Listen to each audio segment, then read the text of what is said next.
brief history of Arab Kemalism. To understand the urban, western-facing elite of the Arab world, it is necessary to understand the example of Kemalism. After leading resistance to the Allied occupation, Kemal Ataturk aggressively moved to westernize and Europeanize Turkey.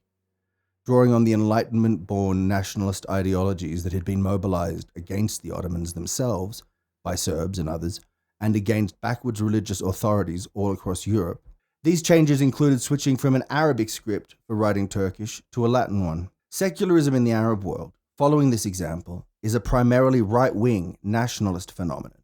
It's guys with very clean-shaven chins and Saddam mustaches selling books near Tahrir Square, including Arabic copies of Mein Kampf on prominent display.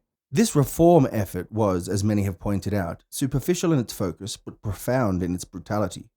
There were deadly serious fights, literally, people were executed, over stuff like what kinds of hats people could wear. It is this secular stream that still controlled the military, and perhaps more crucially, the judiciary, after the Brotherhood and their Islamist allies won the parliamentary and presidential elections.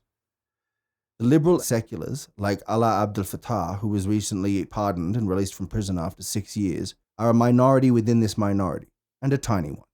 The smart ones among them at least know this perfectly well, and knew back then too. I remember distinctly my conversation with the Egypt editor of a trendy left-wing online magazine, who was visibly shocked, insulted even, that I cared about the Carter Institute's tick of approval. He preferred the vaguer term of a renegotiation of the social contract to anything so crass and obvious and Western as free and fair elections.